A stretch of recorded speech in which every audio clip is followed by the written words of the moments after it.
नमस्कार दोस्तों, आज हम बहुत ही महत्वपूर्ण वीडियो आपके साथ साझा करने जा रहे हैं।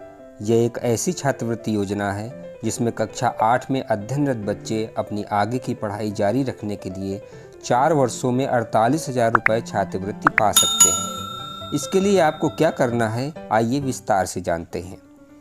इस वीडियो में हम जानेंगे कि यह योजना कैसी है, इसके लाभ क्या हैं, इसकी पात्रता क्या है और इसका आवेदन किस प्रकार कर सकते हैं।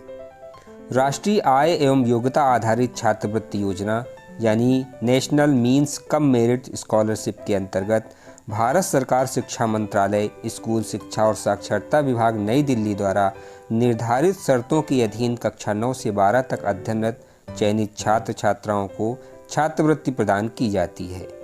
शिक्षा मंत्रालय द्वारा प्रत्येक राज्य के लिए कोटा निर्धारित है। जैसे उत्तर प्रदेश के लिए कुल 15,143 बच्चों को छात्रवृत्ति मिल सकती है। इसी प्रकार प्रत्येक जनपद का कोटा भी निर्धारित है।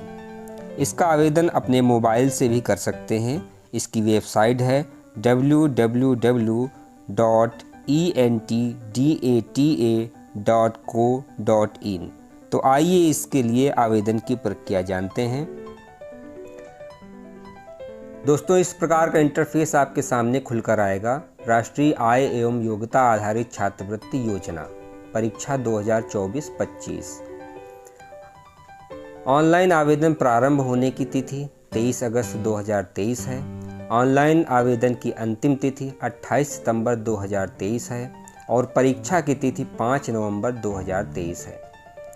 अप्लाई पर क्लिक करते हैं तो आगे इस प्रकार का इंटरफेस खुलकर सामने आता है। राष्ट्रीय आय एवं योग्यता आधारित छात्रवृत्ति योजना 2024-25। 5 स्टेप दिए गए हैं। स्टेप 1 में रजिस्ट्रेशन है। आइए रजिस्ट्रेशन पर क्लिक करते हैं। आपके सामने आवश्यक निर्देश दिए गए हैं, आइए जान लेते हैं।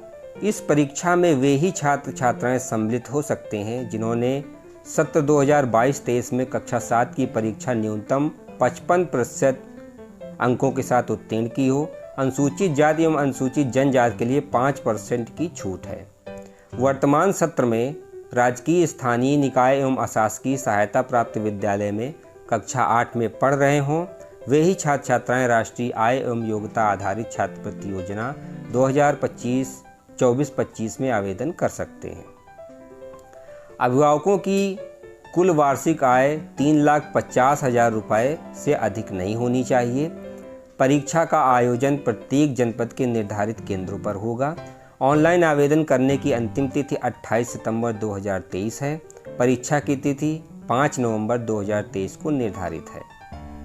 अन्य पिछड़ा वर्ग, अनुसूचित जाति व अनुसूचित जनजाति, स्वतंत्रता संग्राम सेनानी के आश्रित तथा शारीरिक रूप से चुनौतीग्रस्त अभ्यर्थी द्वारा आरक्षण संबंधित तहसीलदार सक्षम अधिकारी द्वारा निर्धारित प्रारूप पर निर्गत प्रमाण पत्र ऑनलाइन आवेदन के लिए अपलोड करना अनिवार्य है। अभ्यर्थियों के लिए आवश्यक निर्देश इस प्रकार दिए गए हैं।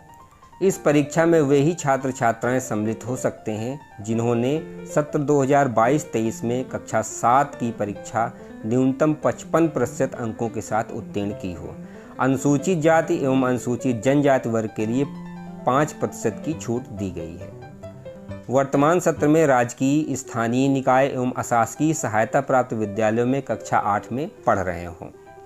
जवाहर नवोदय विद्यालय, केंद्रीय विद्यालय, सैनिक स्कूल, राजकीय आवासीय एवं प्राइवेट विद्यालय में अध्ययनरत छात्र छात्राएं इस परीक्षा में सम्मिलित नहीं हो सकते हैं।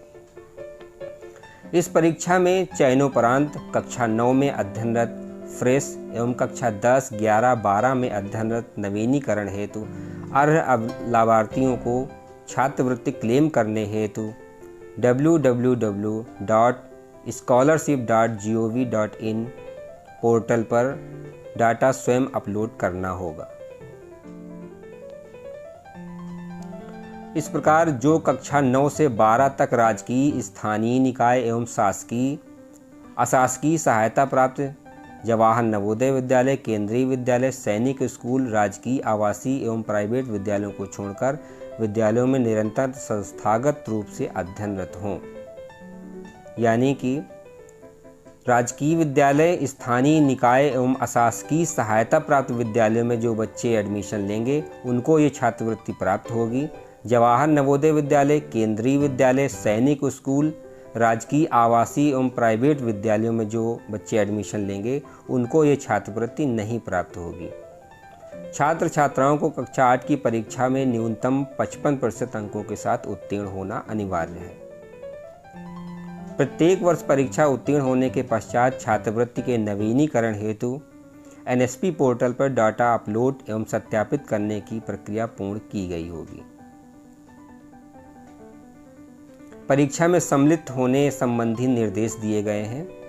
प्रवेश पत्र डाउनलोड करके उसकी प्रति अपने पास रख लें। परीक्षा प्रारंभ होने से आधा घंटे पूर्व परीक्षा केंद्र पर उपस्थित होकर अपने अनुक्रमांक के लिए निर्धारित स्थान ग्रहण कर लें। कैलकुलेटर, गणितीय टेबल, अन्य किसी प्रकार का रेडी रेकनर परीक्षा कक्ष में लेकर न जाएं। परीक्षा एक सत्र में 2 भागों में आयोजित होगी। प्रथम भाग में 90 बहुविकल्पीय प्रश्न होंगे। द्वितीय भाग में भी 90 बहुविकल्पीय प्रश्न होंगे, जिसमें से 35 प्रश्न विज्ञान, 35 सामाजिक विज्ञान एवं 20 प्रश्न गणित के होंगे। प्रथम भाग के लिए 90 मिनट का समय निर्धारित है। शारीरिक रूप से चुनौतीग्रस्त अभ्यर्थियों के लिए 120 मिनट का समय तथा द्वितीय भाग के लिए 90 मिनट, शारीरिक रूप से चुनौतीग्रस्त अभ्यर्थियों के लिए 120 मिनट का समय निर्धारित है। प्रत्येक प्रश्न के लिए 1 अंक निर्धारित है, ऋणात्मक अंक नहीं है। प्रवेश पत्र में दिए गए अनुक्रमांक को उत्तर पत्रक पर निर्धारित स्थान पर लिखना होगा। उत्तर पत्रक अथवा प्रश्न पुस्तिका में किसी भी प्रकार पर अपना नाम नहीं लिखना है, किसी भी भाग पर अपना नाम नहीं लिखना है। उत्तर देने के लिए केवल नीली व काली बॉल पॉइंट पेन का प्रयोग करना है। कक्ष निरीक्षक द्वारा दिए गए निर्देशों का पालन करना है। ऑनलाइन आवेदन करने की अंतिम तिथि 28 सितंबर। 5 नवंबर 2023 प्रातः 8 बजे से 11 बजे तक शारीरिक रूप से चुनौतीग्रस्त अभ्यर्थियों के लिए 8 बजे से दोपहर 12 बजे तक परीक्षा संपादित की जाएगी। इस प्रकार परीक्षा समाप्त होने के पश्चात उत्तर पत्रक कक्ष निरीक्षक के पास जमा करना है। ये सामान्य निर्देश दिए गए हैं।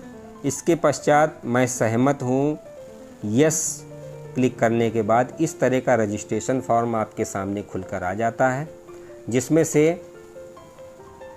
अभ्यर्थी का नाम, आधार संख्या,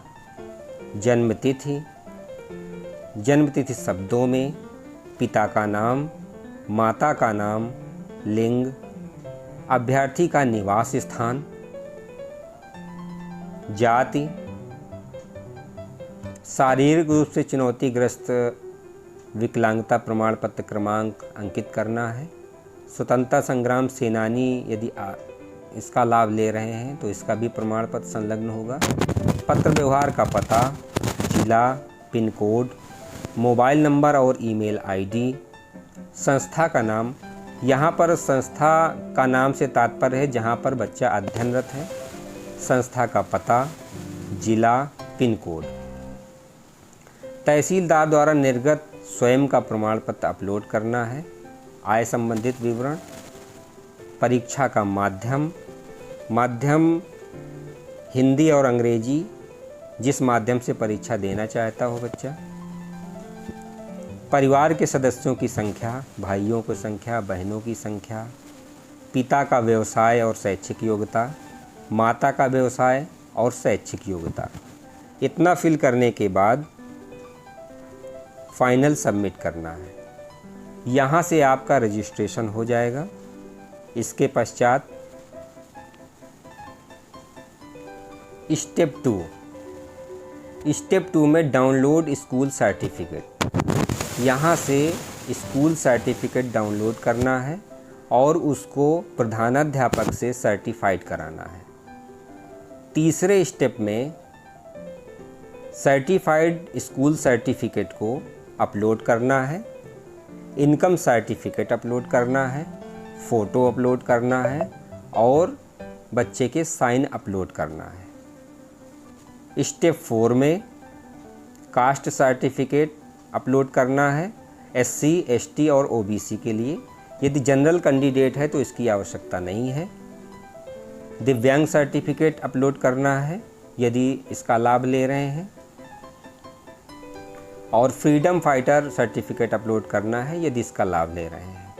इस तरह से 4 स्टेप हो गए, और 5वें स्टेप में टेक फाइनल प्रिंट, यहाँ पर आप फाइनल प्रिंट ले सकते हैं। इस प्रकार से आपका आवेदन पूर्ण होता है। दोस्तों, यदि आपको ये वीडियो पसंद आया हो तो इसको अधिक से अधिक लाइक करें और अधिक से अधिक शेयर करें, ताकि अन्य लोगों को भी इसकी सूचना मिल सके और इसकी जानकारी मिल सके। आपका बहुत बहुत धन्यवाद। नमस्कार।